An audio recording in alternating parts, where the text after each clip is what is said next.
Yes, B674.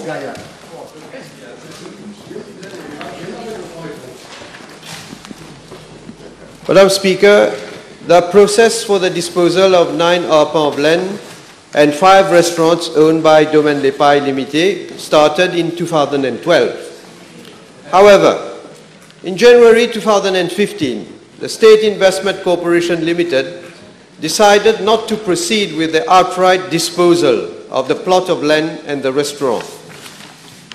In August 2015, SIC entered into a shareholders' agreement with Yihai International Investment Management Limited, whereby SIC would bring 97 arpents of land, including the 9 arpents and 5 restaurants belonging to Domaine Les Pailles Limited as equity in a joint venture company, namely Yihai Investment Limited. The joint venture would implement the Yihai Smart City project at Les Pailles. I am informed that it has taken quite some time for Yihai Investment Limited to obtain the EIA license. The procedures to obtain the Smart City certificate are being completed. As matters stand, Domaine Les Pailles Limited has transferred all of its immovable properties comprising 9 arpents of land and 5 restaurants to SIC, which was brought as equity by the latter in the joint venture company. The remaining assets of Domaine Les Pailles Limited include investment of 138,000 ordinary shares representing 6.27% of the ordinary share capital of Le Grand Casino du Domaine Limited. Yes, Madam Speaker, in 2015, I was answering to a PQ, the then Honorable Finance Minister, PQ B345, mentioned to the House that SIC will contribute 30% of the equity of the joint venture, and that 70% will be held by Yihai, as the Honorable Prime Minister just stated. And this will form part of a deal, and using his own words, 11 billion project investment for the smart city. Can I ask the Honorable Prime Minister if we are talking the same thing, or the project has been changed? Yes, we are talking of the same project. So if we are talking about the same project, I refer to the same PQ, whereby concerning the land, it was question of 78 arpents of land, which would have cost 441 million rupees, which would have been the share capital representing the 30%. Now we are being informed by the Honorable Prime Minister that only 9 arpents is being given by SIC. So has there been a change again in this issue? No, there has been no change. If the Honourable Member would have listened carefully, I said in my reply, 97 arpents. No, but you said 9 arpents and 5 restaurants, and then the rest will remain with Domaine Les Pailles. Is it? No, the Honourable Member should have been very attentive. I said 97 arpents, but that includes the 9 arpents of Domaine Les Pailles Limited, plus the restaurant.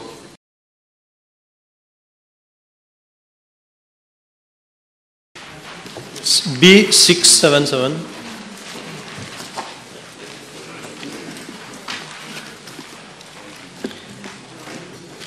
Madam Speaker, the information sought by the Honourable Member is being compiled. However, given the numerous details requested and the period involved, the exercise will take some time. The information will be placed in the library of the National Assembly as soon as the exercise is completed. Madam Speaker, the House will appreciate that by virtue of his position, the incumbent in the post of Secretary to Cabinet and Head of Civil Service is very often required to proceed on official mission abroad, either as part of the Prime Ministerial delegation or for other official business. Madam Speaker, it's surprising to learn that there is so many information that need time to be compiled, because the incumbent has been appointed by government after general election, if I'm not wrong. May I ask the Honourable Prime Minister how much time does he need for this information to be compiled? Well, Madam Speaker, I'm not surprised that the Honourable Member is surprised. But anyway, I have stated in my answer that you will see before, at least given some time, we will table the information.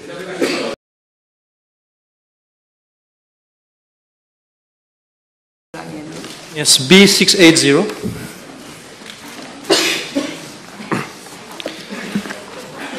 Madam Speaker, foreign religious workers of different faiths have been allowed to come to Mauritius and serve local religious organizations. These organizations apply for residence permits to enable foreign priests to work and reside in Mauritius. Foreign priests coming to serve local religious organizations are granted a residence permit of 5 years. The residence permit is issued on an annual basis, subject to the following conditions. 1. Foreign priests are granted residence permits annually for a maximum period of 5 years. 2.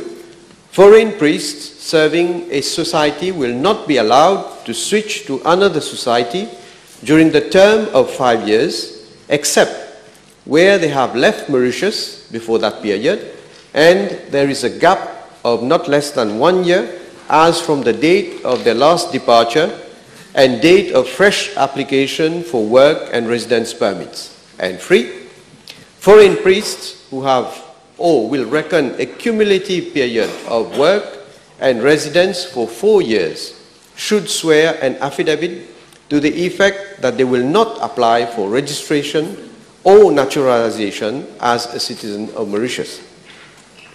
Social visas are also granted to foreign priests for religious visits for a maximum period of 45 days to groups of persons not exceeding 10 upon invitation by socio-cultural organizations.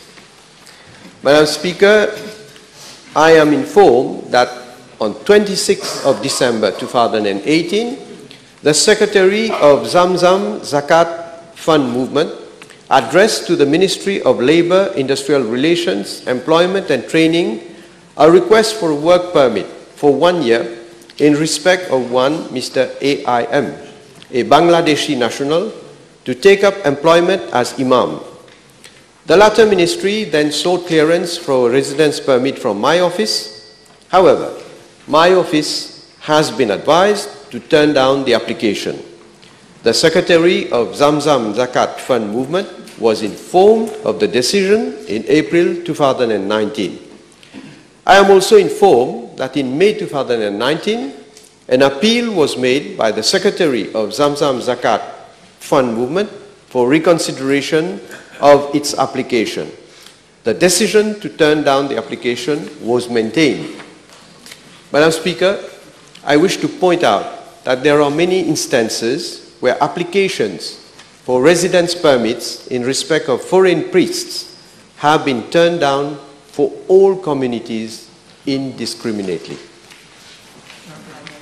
Yes, Madam Speaker, the reason for my question was to ask the Honourable Prime Minister why the application for this Imam has been turned down.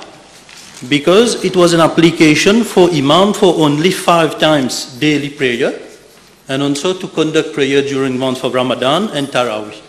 And it is the first time that this mosque, this Zakat, this Zamzam mosque has applied for one foreign Imam. Because as we are aware, in Mauritius, it is getting very difficult to get local please Imam. don't make a statement. So my question to the Honourable Minister, Prime Minister, what is a reason, what is a valid reason why this application has been turned down? Because no valid reason has been given. Madam Speaker, maybe the Honourable Member is not aware. I can understand he has never been in government, so he would not know. The practice in such cases, whenever it is turned down, no reason is given. This has not started with this government, has been with even former governments, and I can say even government, MMM government. So maybe you should know about that. Secondly, there are a number of investigations that are carried out before a residence permit is given. And of course, the Honourable Member, I hope he will understand that I cannot, and it would not be appropriate for me to say for what reason this application has been turned down. Now, third, let me say, the quota for Muslim priests in 2014, in fact in 2013 was 32, in 2014 it was increased to 35. This government, in August 2017, has increased the quota from 35 to 50. I'm talking only for Muslim priests. The quota, my dear Honourable Member, you don't know. And I can say to the House that, again, there have been other instances where, for other religious beliefs, applications have been turned down. But it's good for this Honourable Member to know that in 2014, that is the year when Parliament was not sitting for 9 months, where there was cause-causé, there were 13 applications turned down for Muslim priests. 13! And then you didn't find out why 13 applications were turned down. Now you're talking about one application that has been turned down.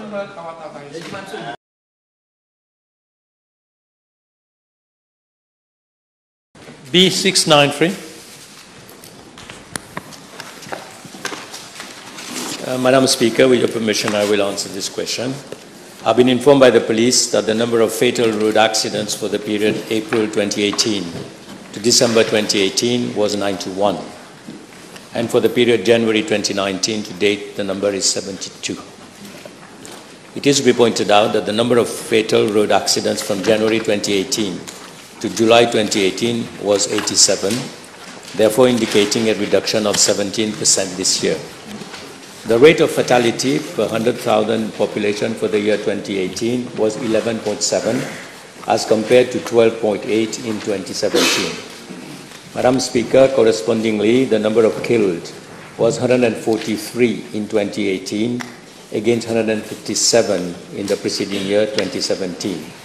The trend towards this year till now is reducing, and we hope that all our road safety efforts and tightening of the Road Act, Traffic Act will bring even better results in the coming days. Madam Speaker, it is to be highlighted that the road crash is the result of a chain of events which involves multiple factors: driver behavior, vehicle factors, road environment, and from analysis of the road crash statistics, it has been observed that the most common contributory human factor that cause road crashes is the inability of the driver to cope with the road traffic situation due to excessive speeding, wrong perception of risks, particularly among young road users, and drivers not possessing appropriate driving skills and knowledge. The more so, consumption of alcohol and drugs may be considered as one of the leading factors contributing to road crashes in Mauritius. Now, Speaker, the main measures being taken to bring a change in the mindset of road users and address the issue of road accidents are enforcement, over and above the routine enforcement duties by the traffic branch of the police. We have the operations which have been intensified during weekends, where particular attention is given to accident-prone areas. Second, amendments have been made to the Road Traffic Act to provide for stricter penalties for various road traffic offences such as excessive speeding, driving without license, drink driving, and drug driving against others. Third, amendments have been made to the road traffic regulations with respect to driver licensing for motorcycles and motorcycles. And fourth, working sessions are being held with the police to include the speed violations under the new Safe City project. Madam Speaker, We are addressing the issue of education with regular road safety mass media campaigns, road safety education in primary schools, and implementation of the continuum of road safety education in collaboration with my colleague, the Minister of Education, training of driving instructors and police examiners for motorcycles. Program is being worked with the Business Mauritius for the training of private sector employees commuting on motorcycles, and implementation of a road safety charter. Furthermore, together with the GMRSU and the RDA, we are working on road safety audits so that we can analyze and investigate serious road crashes in more detail. We're also setting up, Madam Speaker, a National Road Safety Observatory with the University of Mauritius and the Centre for Accident Research and Road Safety of Queensland, Australia. This will provide data for researchers, strategic actions on road safety, initiate support policy and program development and capacity building. And also the Observatory Office will manage and maintain a road safety observatory website, which will be a repository of summaries and all the data available on road accidents. As the Honourable Minister stated, one of the reasons for fatal accident is drug consumption. Does the Honourable Minister have the figures for drug-related cases for fatal road accident and also the age group of the victims of those accidents? No, Madam, I don't have these figures. In fact, I have asked the police. As you are aware, we came with a bill and the equipment is being installed now. We also have the issue of illegal racing. So will the Honourable Minister agree with me that it is high time in Mauritius that we have an official racing track pour les amateurs de course de voitures et de motos? I totally agree with the Honourable Minister, with the Honourable colleague.